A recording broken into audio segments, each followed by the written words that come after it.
जुमा के खुतबा के मसाइल, जुमार जो खुतबा देया है সেই खुतबा संबंधे मसला।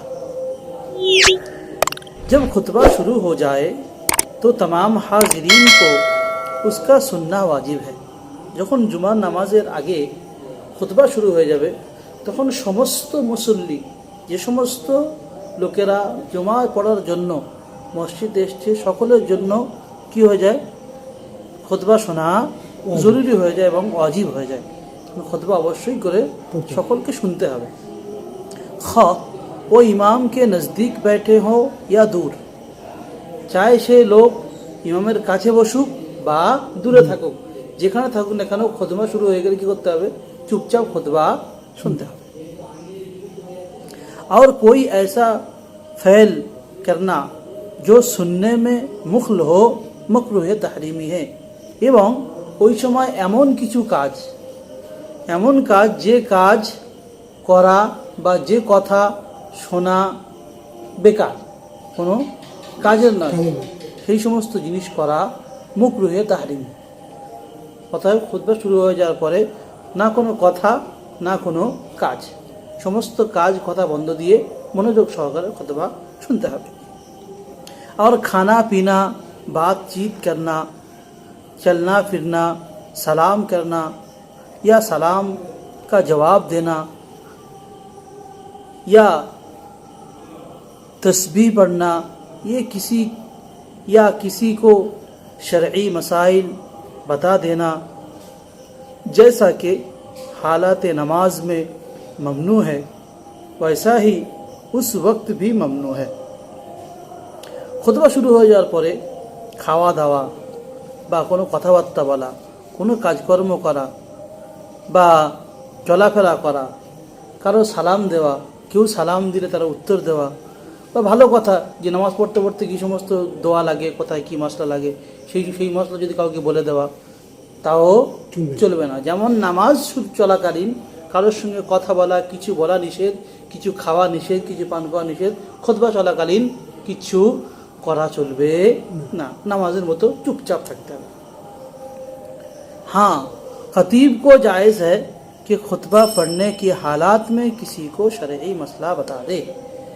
খতিব মানে যে খুতবা দিচ্ছে তার একলার জন্য শুধু ইজাজত থাকবে, জায়েজ রয়েছে, সে খুতবার মাঝখানে যদি কাউকে কোনো কথা বলতে চায় বলতে পারে, বা কোনো মশলা বলতে চায় বলতে পারে। হয়তো সে খুতবা দিচ্ছে, সামনে থেকে একজন কথা বলছে, সে খুতবা বন্ধ করে দিয়ে বলতে পারে, এ বাবু চুপ করো, সে একাই বলতে পারবে, অন্য কোনো লোক বলতে পারবে না।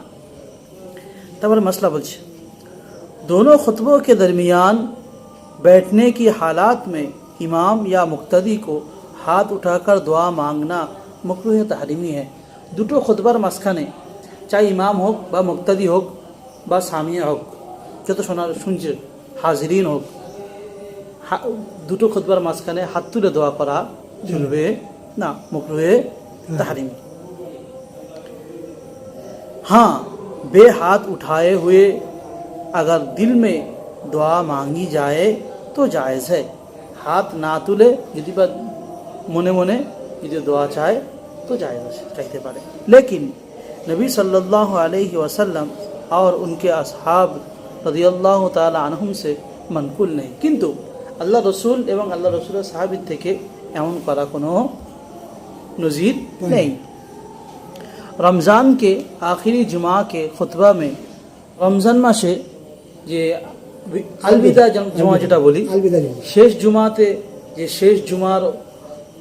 শেষ জুমাহি নিয়ে যে সমস্ত খুতবা তৈরি করা হয়েছে সেই সমস্ত খুতবা পড়া बेवजह उसके के नबी सल्लल्लाहु अलैहि वसल्लम और उनके असहाब रदियल्लाहु ताला अनहुम से मनकुल नहीं, যে ওই সময় ওই খুতবাই পড়তে হবে, যে শেষ জুমা চলে যাচ্ছে, রমজানের শেষ জুমা হিসাবে কোনো একটা শেষ খুতবা, ওই রকম ধরনের খুতবা বা দুঃখজনক খুতবা পড়া, এরকম কিছু মনে করে পড়াকেই এখন আল্লাহ রসুল থেকে কোনো সাবিত নেই।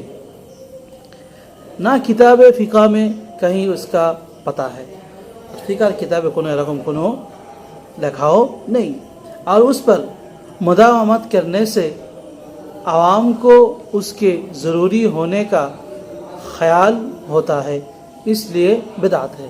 যদি বা এইরকম করা হয় বারবার যে ওই সময় ওই খুতবাই পড়তে হবে, নির্ধারিত করে রাখা যে এই সপ্তাহে এই খুতবা পড়তে হবে, এই সপ্তাহে এই খুতবা পড়তে হবে, বা এই আলবিদা খুতবা আলবিদাই এই খুতবাটাই পড়তে হবে, এরকম নির্ধারিত করে রাখা, তাই লোকেরা কী ভাববে যে এটা এই সময় পড়তেই হবে, অন্য কোনো খুতবা পড়লে চলবে না। এরকম যদি লোকেরা মনে করে, এরকম জিনিস করা কি বেদাত হয়ে যাবে। तंबी बेदात संबंधे तंबी लिखेছি कि हमारे ज़माने में इस खुतबा पर ऐसा तजुम हो रहा है कि अगर कोई ना पढ़े तो वो मुरीदे तान होता है।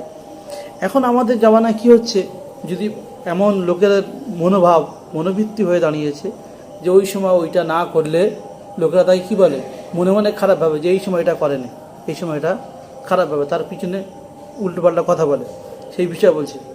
और इस खुतबे के सुनने में एहतमाम भी ज़्यादा किया जाता है, বা ওই সময় ওই জিনিসটা শোনার জন্য লোকেরা কি করে, ভিড় করে, বা লোকেরা পাবন্দির সঙ্গে ওইটা শোনে। जो फ़ज़ाइल के एहतमाम से कहीं बढ़कर है इसलिए जायज़ नहीं। যেগুলো যে সমস্ত জিনিস এই সমস্ত জিনিসগুলো ফজিলত থেকে বড় কিছু নয়, ফজিলত থেকে বড় কিছু নয়, ওই জন্য এই সমস্ত কোনো জায়েজ, এই সমস্ত জিনিস জায়েজ নয়। যা আসবে পড়তে পারো, ওটা পড়তে হবে এরকম কোনো জরুরি নয়। সহি বিদাত হ্যায়, যদি এরকম করা হয় তাহলে কী হবে, বিদাত হবে, এইগুলো মনে রাখতে হবে। তারপরে মাসলা বলছে खुतबा का किसी किताब वगैरह से देख कर पढ़ना जायज़ है। खुतबा नामाजेर जो खुतबा पढ़ा है जुमार नामाजेर কোনো কিতাব দেখে পড়া জায়েজ আছে, কিতাব দেখে পড়তে পারে। তারপরে মশলা বলছে नबी सल्लल्लाहु अलैहि वसल्लम का इसमें गिरामी अगर खुतबा में आए तो मुक्तदियों को अपने दिल में दरूद शरीफ पढ़ लेना जायज़। যদি বা আল্লাহ রসুল সাল্লাল্লাহু আলাইহি ওয়াসাল্লামের নাম খুতবার মাঝখানে আসে তো সেখানে মুক্তাদিদের মনে মনে দরুদ শরীফ পড়ে নেওয়া জায়েজ আছে, পড়তে পারে। बेहतर यह है कि जो शख्स खुतबा पढ़े वही नामाज पढ़ाए। ভালো হলো এটাই যে খুতবা পড়বে সে জুমার নামাজ পড়াবে। और अगर दूसरा पढ़ाए तब भी जायज़ है। যদি বা অন্য কেউ একজন খুতবা দিল আর একজন নামাজ পড়ালো, যদি এরকম করে তবুও কোনো অসুবিধা নেই, জায়েজ আছে, পড়াতে পারে। मसला खुतबा ख़त्म होते ही फ़ौरन इकामत कहकर नमाज शुरू कर देना मसनून है।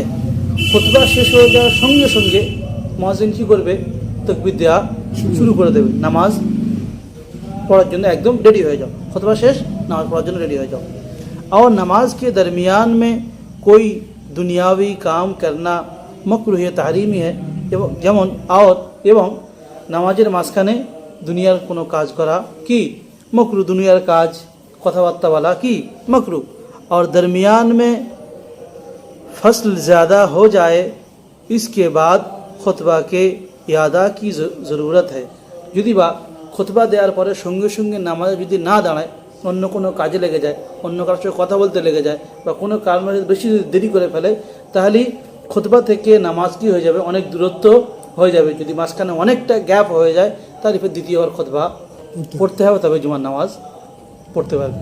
অন্যথায় মাঝখানে এই সব কাজ করার জন্য কী হয়ে যাবে, কারণ বলেছে নামাজ পড়ার ভিতরে যেমন কোনো কথাবার্তা, খাওয়া দাওয়া, চলাফেরা কি সব মানা, ওই রকম খুতবাটাও নামাজের মতো অবস্থায় শুনতে হবে, চুপচাপ মেরে কোনো কাজকর্ম করা যাবে না। অতএব এটা বুঝতে হবে যে খুতবা যেমন নামাজেরই মতন, নামাজ যেমন সব চুপচাপ মেরে শুনতে হয়, নামাজের ভিতরে কিছু করা যায় না, খুতবার ভিতরে ওরকম কিছু করাও যায় না। অতএব খুতবাও নামাজের মতো ক্ষমতা রাখে। কেউ কোনো হাদিসে এসছে যে আমাদের জুমার নামাজ 2 রাকাত পড়া হয় আর জোহরের নামাজ 4 রাকাত পড়া হয়। 2 রাকাত নামাজ আমাদের জুমা পড়া হচ্ছে, আর খুতবা যেটা দেওয়া হচ্ছে এটা 2 রাকাত নামাজের মতো সমতুল্য, মানে 4 রাকাত পুরো খুতবা এবং নামাজ মিলিয়ে হয়ে যায়। অতএব জুমার নামাজের যত এহমিয়াত রয়েছে খুতবারও সেরকমই এহমিয়াত রয়েছে। ওই জন্য নামাজের আগে খুতবাকেও মনোযোগ সহকারে চুপচাপ মেরে শুনতে হবে এবং নামাজ পড়তে হবে। हाँ, अगर कोई दीनी काम है, मसलन किसी को शरई मसला बता दे या वज़ू ना रहे और वज़ू करने जाए, या बाद खुतबा के मालूम हो कि उसको गुस्ल की ज़रूरत थी और गुस्ल करने जाए, तो कुछ कराहत नहीं, ना खुतबा के यादा की ज़रूरत है। हाँ, যদি বা এরকম কোনো অসুবিধা হয়ে দাঁড়ায় যে এই খুতবা শেষ করেছে, সঙ্গে সঙ্গে নামাজ পড়াতে গিয়ে কারোর দেখছে উল্টোপাল্টা হয়ে রয়েছে, সেই সময় কোনো একটা মশলা বলার প্রয়োজন হলো, মশলাটা শুনিয়ে দিল। বা এমন হতে পারে যে তার উজু ফট করে খুতবা শেষ করে উজুটা ভেঙে গেছে, উজু করতে চলে গেল, বা বিনা উজুই খুতবা পড়িয়ে দিয়েছে, মনে নেই, খুতবা শেষ করার পর মুহূর্তে আমার উজুই ছিল না, বা এমন হয়েছে বা তার গোসলের প্রয়োজন ছিল, মনে নেই, ভুলে গেছে। এরকম যদি অবস্থা হয়, এর জন্য আলাদা ব্যাপার আছে। জি, সে তখন যেতে পারে। मसला बेहतर यह है कि जुमा की नमाज एक मकाम में या एक ही मस्जिद में सब लोग जमा होकर पढ़े। ভালো হলো এটাই, জুমার দিন জুমার নামাজ এক জায়গায় জমা হয়ে একটা মসজিদে সকলে মিলে পড়া কি उत्तम। अगरचे एक मकाम की मुतअद्दद मस्जिद हो, जुमा जायज़ है। যদি বা একটা গ্রামে অনেকগুলো মসজিদ হয়, দু চারটে, তো সব জায়গায় যদি আলাদা আলাদা জুমা হয়, তাহলেই যেখানে যেয়ে পড়তে পারে, পড়া জায়েজ আছে, অসুবিধা নেই। তারপরে মসলা বলছে, कोई कायदा आखिरा में अत्तहियात पढ़ते वक्त या सजदा सहू के बाद अगर मिले तो उसकी शिरकत सही हो जाएगी।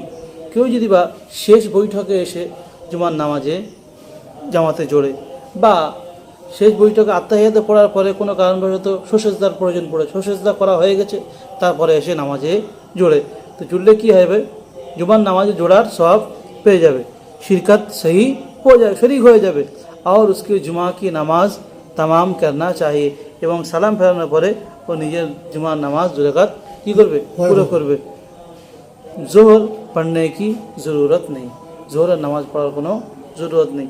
এর আগে মনে হচ্ছে কোনো কিতাবে একটা দেখেছিলাম আমি, এই কিতাবে বলছে তো যে তার শিরকত হয়ে যাবে, কিন্তু এর আগে কোনো কিতাবে একটা দেখেছিলাম, সম্ভবত হয়তো আমার ভুল হতেও পারে, যে সেখানে এমন লেখা রয়েছে, যদি বা জুমার নামাজে রেখাত ছেড়ে যায়, এক রেখাত ছেড়ে যাওয়ার পরে যদি কেউ যদি শরিক হয়, তার জুমা নামাজ হবে না। এরকম কিছু একটা মশলা পড়েছিলাম, হয়তো খেয়াল নেই, আল্লাহু আলাম।